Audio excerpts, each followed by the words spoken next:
The day was January 9, 2007.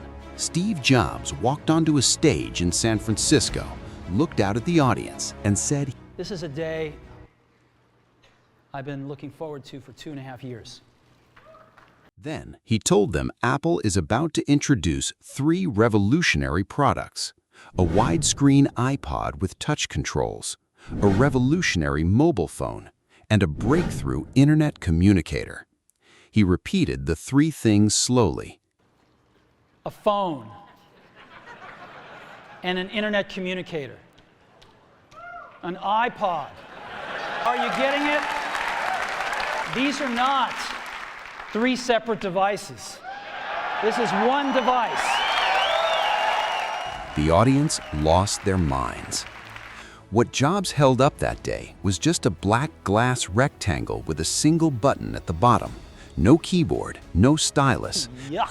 just a screen you touched with your finger. Every phone that existed at that time had physical buttons. The biggest phone companies in the world, Nokia, Blackberry, Motorola, had spent decades building around physical keyboards, and they were completely dominant. Nobody was asking for what Jobs was showing them. Even the CEO of Microsoft was asked about the iPhone shortly after the announcement. He laughed and said, $500 fully subsidized with a plan? I said, that is the most expensive phone in the world, and it doesn't appeal to business customers because it doesn't have a keyboard, which makes it not a very good email machine. The CEO of Blackberry said touchscreen phones would never work for business users. And Nokia, the company that controlled 51% of the global mobile phone market at the time, slightly admitted it was a threat, but ultimately convinced themselves their hardware dominance and global reach would protect them. They were wrong on every level.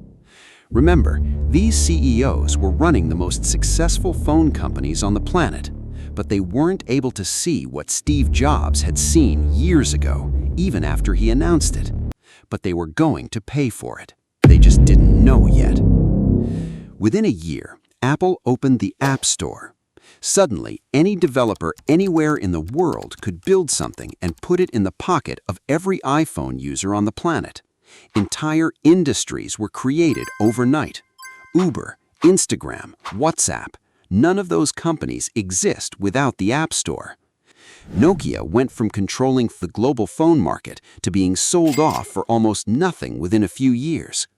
Blackberry, once the phone of presidents and CEOs, became irrelevant so fast it was hard to comprehend. Apple, meanwhile, was just getting started. In 2010, Jobs took the stage again and pulled something out of an envelope. A thin glass and aluminum device, bigger than a phone but smaller than a laptop, that he simply placed in his hands and started using. The iPad. By 2011, Apple was the most talked about company in the world. The stores were packed every single day, but behind the scenes, something was wrong. Jobs had been sick for years, fighting pancreatic cancer quietly while continuing to run Apple at full speed. The people closest to him knew the end was coming, and on August 24, 2011, Steve Jobs sent a short letter to Apple's board. He resigned as CEO. He wrote that he had always said if there ever came a day when he could no longer meet the duties and expectations that came with being Apple's CEO, he would be the first to let them know. That day had come. 6 weeks later, on October 5, 2011, Steve Jobs passed away. The tributes came from every corner of the world. Apple had lost its founder, its visionary, the one person who had held the whole thing together twice. And now, a quiet man from Alabama who had spent his career managing supply chains and operations had to somehow carry all of that forward.